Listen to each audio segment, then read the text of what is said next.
So let's see this question. This question says two photons having equal wavelength have equal linear momenta. Statement 2, when light shows its photon character, each photon has a linear momentum p equal to h by lambda.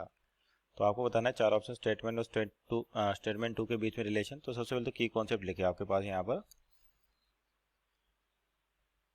तो आपका जो की concept है basically एक तो photon का momentum बता रखा है और आपके पास लाइट के नेचर की बात हो रही है। तो सिंपली अपन कहें तो ये बेसिकली क्वेश्चन आपका डुअल नेचर ऑफ लाइट के बारे में। Dual nature of light, dual nature of light यानी कि लाइट का डुअल नेचर होता है। कौन कौन सा होता है? पार्टिकल नेचर भी होता है और वेव नेचर भी होता है। तो लाइट का जो अगर मान लीजिए पार्टिकल नेचर की बात करें तो आपके पास, और वेव नेचर की, तो पार्टिकल नेचर की बात करते हैं पार्टिकल की तरह बिहेव करती है, उस समय इनको कहा जाता है फोटोन।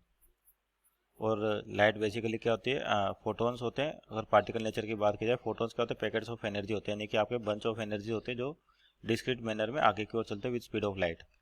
तो इस केस में जो एनर्जी होती है फोटोन की, ये लिखी जाती है सी बाई लेमडा, और मोमेंटम जो होता है ये दिया होता है एच बाई लेमडा से। अगर आपका जो लाइट है कैसे बिहेव करती है, फोटोन यानी पार्टिकल नेचर, तो उसकी एनर्जी होती है एच सी बाई लेमडा और मोमेंटम होता है एच बाई लेमडा। तो स्टेटमेंट 1 क्या दे रखिए? दो फोटोन दे रखे, अगर लेमडा सेम है उनका, लेमडा क्या है? सेम है, तो आपका जो लीनियर मोमेंटा पी ये भी क्या होगा? सेम होगा, क्योंकि यहाँ पर जो एच ए प्लांक कांस्टेंट है और लेमडा वेवलेंथ होगी। तो स्टेटमेंट 1 आपकी ट्रू है। और दूसरा स्टेटमेंट, लाइट जब फोटोन नेचर दिखाता है यानी कि पार्टिकल नेचर, तो हर फोटोन का जो linear momentum p equal to h by lambda, means ये भी सही है आपके पास। तो मीन्स स्टेटमेंट 1 स्टेटमेंट दोनों ही सही है, और स्टेटमेंट 2 स्टेटमेंट का करेक्ट एक्सप्लेनेशन है। Means option number A is our right answer. Hope you understood well. Best of luck.